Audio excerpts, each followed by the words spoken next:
പദ്യമതിങ്ങനെ കേട്ടാലുടനെ വിദ്വാൻമാർക്കിഹ പൊരുളുണ്ടാകും. വിദ്യാരഹിതന്മാർക്കു ഗ്രഹിപ്പാൻ വിരവൊടു പൊരുളുര ചെയ്തിടുന്നേൻ. ഇതാണ് തുള്ളൽ കഥകളുടെ രീതി. സാധാരണക്കാരിൽ സാധാരണക്കാർക്കും മനസ്സിലാകുന്നതാകണം തുള്ളലിന്റെ കഥകൾ. കഴിഞ്ഞ നിരവധി വർഷങ്ങളായി കലോത്സവ വേദികളിൽ ലളിതമായി കഥ പറയുന്നത് കരുണാകരൻ മാസ്റ്ററുടെ കുട്ടികളാണ്. വേദികളിൽ നിന്നും വേദികളിലേക്ക് തുള്ളൽ കഥകളുമായുള്ള പ്രയാണം. താമരക്കുടി കരുണാകരൻ മാസ്റ്ററിനെ ലോകമറിയപ്പെടുന്നതും ഇങ്ങനെ തന്നെയാണ്.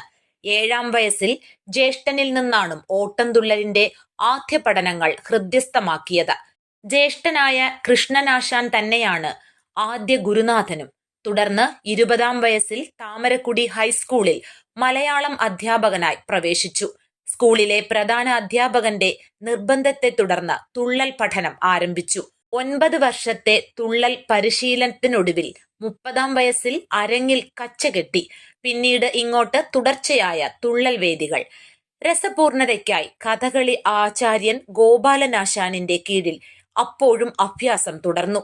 1996-ൽ അധ്യാപന മേഖലയിൽ നിന്ന് വിരമിച്ചതിനു ശേഷം പൂർണമായും കലാരംഗത്തേക്ക് എത്തി.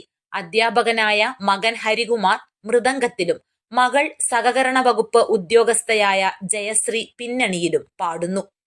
100-ലധികം വേദികളിൽ നിരവധി കഥകളുമായി മാസ്റ്റർ നിറഞ്ഞാടിയിട്ടുണ്ട്. ഇപ്പോഴത്തെ കലോത്സവങ്ങളെപ്പറ്റി ചെറിയ പരിഭവം മാസ്റ്റർക്കുണ്ട്. 9 മിനിറ്റ് മാത്രമാണ് തുള്ളൽ മത്സരത്തിനുള്ളത്. ഇതിനുള്ളിൽ നവരസങ്ങൾ പോലും പൂർണ്ണമാക്കാൻ കഴിയില്ല. കലാമത്സരങ്ങളുടെ പഠനം പൂർണ്ണമായും കലോത്സവ വേദിയിലേക്ക് മാത്രമായി മാറിയിരിക്കുന്നു.